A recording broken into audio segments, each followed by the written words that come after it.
Lesson 4 सरिता पढ़ेंगे। यह कविता है जो गोपाल सिंह नेपाली ने लिखी है।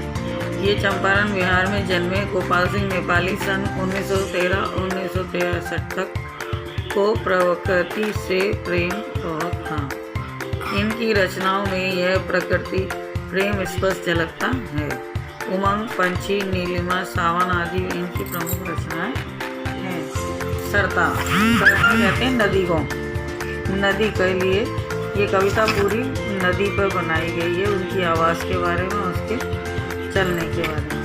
यह लघु सरिता का बहता जल, कितना शीतल कितना निर्मल, हिमगिरी के हिम से निकल निकल, यह विमल दूध सा हिम का जल, कर कर निनाद कल कल छल छल, तन का चंचल मन का विफल, यह लघु सरिता का बहता जल।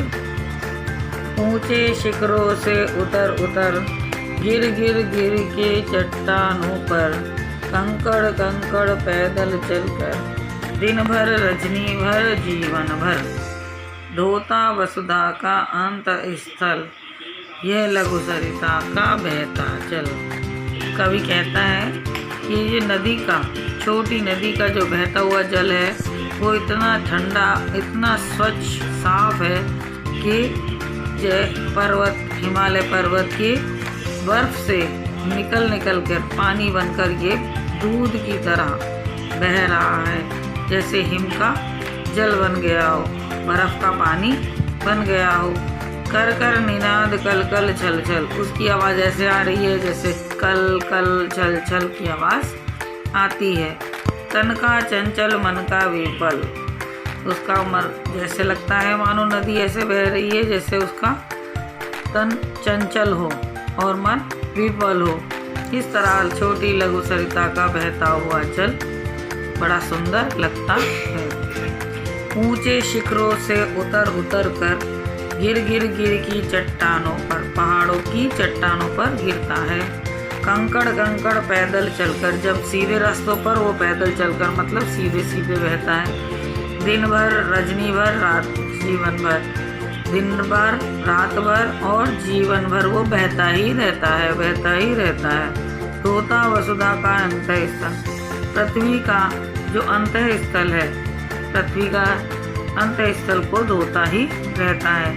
यह छोटी नदी का बहता हुआ जल बड़ा सुंदर लगता है। हिम के पत्थर पे पिघल पिघल, बन गए धरा का वार विमल, सुख पाता जिससे पथिक विकल, पी पी कर अंजलि भर मृदु जल, नित जल कर भी कितना शीतल, हे लघु सरिता का बहता जल। कितना कोमल कितना वत्सल, रे जननी का यह अंतः स्थल, जिसका यह शीतल करुणा जल, बहता रहता युग युग अविरल, गंगा यमुना सरयू निर्मल, हे लघु सरिता का बहता जल। कवि आगे कहते हैं, हिम के पत्थर वे पिघल पिघल, जो बर्फ के मोटे मोटे पत्थर होते हैं वो पिघल पिघल कर ये पृथ्वी के ऊपर पानी बनकर, स्वच्छ पानी बनकर सुख देता हुआ पथिक की तरह बहता रहता है। और जो पथिक हैं, राहगीर हैं, वो इसे पीकर अंजलि भर जरा सा भी पी लेते हैं इसका मीठा जल, तो नित जल कर भी कितना शीतल। तो वो यही कहते हैं कि लोग इसे पीकर, पथिक इसे पीकर शीतल हो जाते हैं। और ये खुद जलता रहता है सूरज की गर्मी से, लेकिन फिर भी कितना ठंडा है, क्योंकि हिमालय की बर्फ से पिघल पिघल के आता है, इसीलिए इसकी शीतलता नष्ट नहीं होती। यह छोटी सरिता का बहता जल कितना सुंदर है, कितना कोमल कितना वत्सल, कितना कोमल कितना वत्सल, कितना मुलायम कितना सुंदर, कितना अच्छा, रे जननी का वह अंतः स्थल, जिसका यह शीतल करुणा जल, जिसका ये ठंडा और करुण जल बहता व रहता युग युग अविरल, युगों युगों से अविरल बहता रहता है।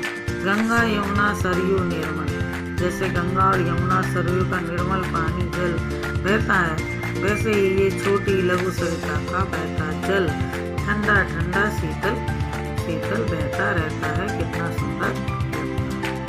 अब इसके शब्दार्थ आप कर लीजिए। विमल माने साफ या स्वच्छ, इनमें से एक लिख लीजिए। निनाद माने ध्वनि या आवाज, इन दोनों में से एक लिखिए।